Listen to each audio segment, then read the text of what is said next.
Hello and welcome to EV Ireland. My name is Guillaume. This is the infotainment screen. So you've got a 10.25 inch diameter screen here. So that's the diameter here. All the commands, or almost all the commands, are kind of touch sensitive. So it's not everybody likes that, but you know, you have to know about this. The volume here, that of course it's still a knob, which is good. And you've got the rear defroster and the front defroster as well. So air conditioning controls.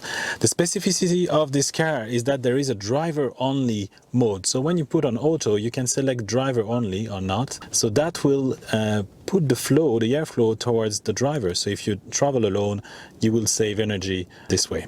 First, on the main screen, you've got 3 sub-screens maybe. So first is the music, second would be the map and navigation, and third would be the electric vehicle specific data. We'll go back to that in a minute. If you swipe there, you've got more details and small icons. And the last screen is more specifically about navigation, map navigation, Android Auto or Apple CarPlay if your phone is hooked up. Back to the first screen, you can see on the top you've got the time, date, and you also have everything related to your phone. So if it's charging wirelessly here, the level of charge, and if it's linked in Bluetooth, phone, etc. So that's quite good.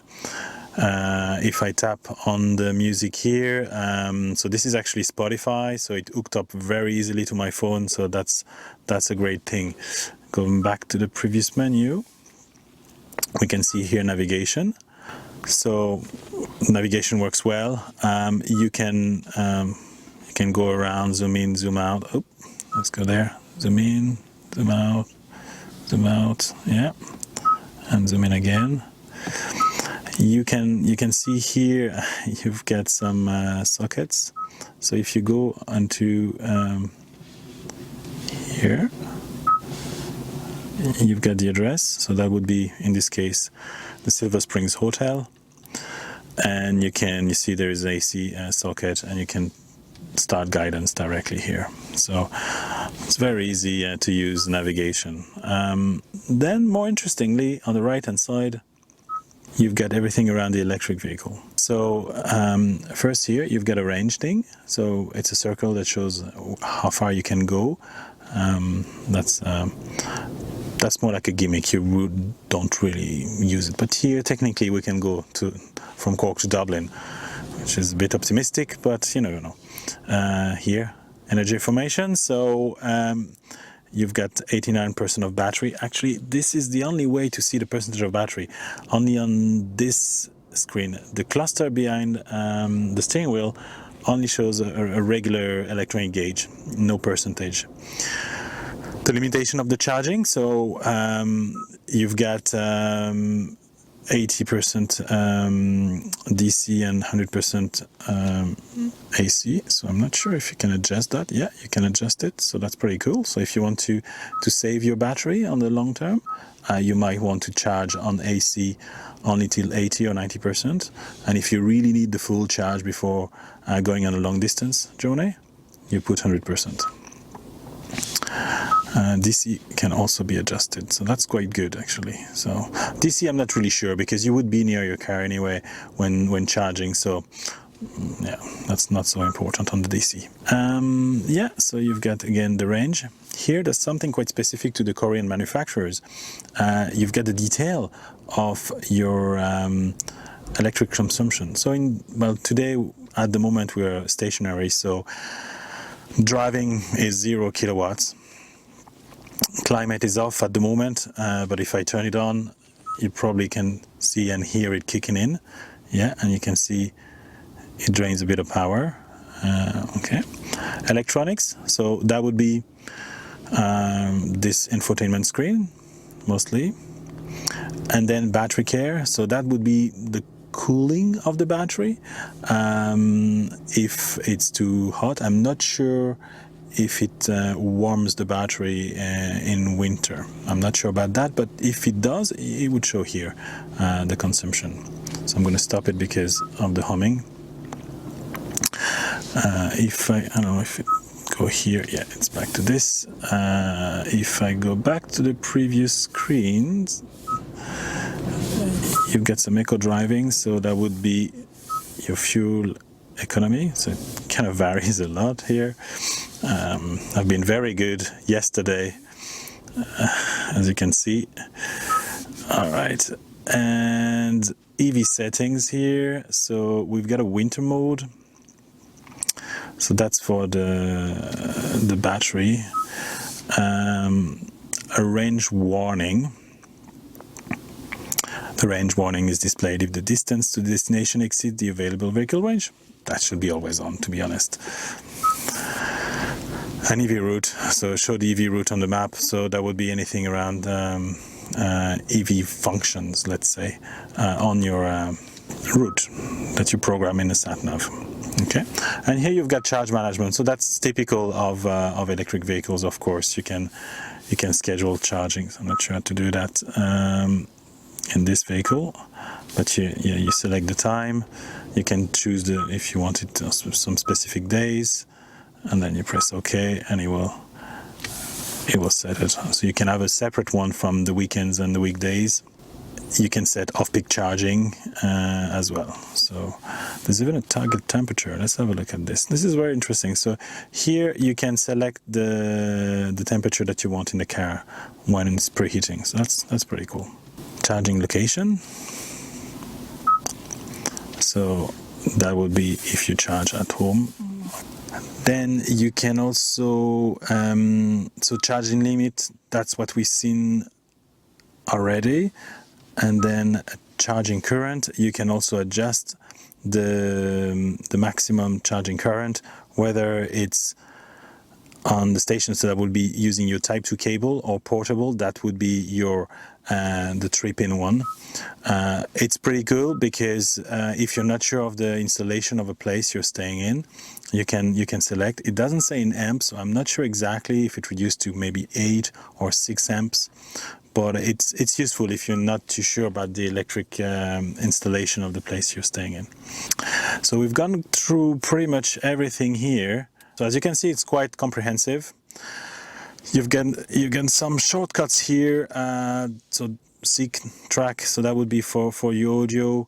The setup, so that would be vehicle, phone, advanced sound, everything you want to have now. There's really a lot of different things that you can see, and then of course map, nav, radio, and media, like many cars. So if you swipe right here, there's a number of shortcuts as well. So EV goes back to where we were before. Driving information, you have nothing at the moment because we are stationary, but it gives you information about acceleration, deceleration, if you've been good, and the distribution of the speed. It's not very useful if you ask me, but why not? Some settings here, so vehicle settings, typical. So the driving modes, but you have a button below anyway, and climate as well. So that's here. Phone connection, of course, if you want to hook up your Bluetooth. You have actually a voice recognition here, so you can see if it's a beginner, expert, and no guidance at all. Why not? That could be useful. Display, so you can here adjust the brightness, dimming. Has even a blue light filter. It's pretty nice for the evenings. But don't put your blue light on while driving. Probably it's gonna make you asleep. You also have navigation shortcut again, data, network, general. So that would be daytime, of course, screensaver, keyboard, and then here you've got a manual, but that's just a QR code. So you probably download the manual on your phone. Some favorites, you can do some shortcuts there. Your media, so we're back into the music there. You've got radio below if you want to go through your radio stations. So you've got some radios there, of course. Going back, there is a voice memo, so if you want to record a note for yourself to listen to later. Hyundai Live, so those this very car is not connected, so I'm not sure which of these elements are available in Ireland or at all, but that could be interesting in the future. Phone settings, of course, and then USB. If you want to plug on the USB socket, you can probably watch and hear music and watch videos. And then Apple CarPlay here and Android Auto, they are great because there's no phone connected at the moment. And of course, navigation or the map if we want to go back to the map. So this is an interesting screen. It's the drive mode screen. You can adjust the driving mode by a button on the dashboard, but you can also adjust what's inside of each drive mode. So by default, you've got the normal one, regular climate control settings, and regular level 1 recuperation out of the 3 levels. Eco sets the climate control to eco, so it's slower. Also a maximum speed limit of 120 kilometers an hour. Sport, so that's the same as normal. However, you've got a better response on the accelerator pedal. You also have Eco Plus. So Eco Plus is not adjustable, but it exists, and for differences, the recuperation is actually at the level 2. The climate control is gone, and speed limit is 90 kilometers an hour. On Eco, Normal, and Sport, you can actually adjust so the climate control, recuperation as well. So and the speed limit. So it's quite cool because usually in many EVs you cannot adjust those modes. So it's nice. You can even change the type of alert you're getting. So that's very cool. Well, that's all for now. I hope you found this interesting and informative. As always, please leave your comments below and let us know what you think. And please subscribe to our channel and give it a like. Thanks for watching.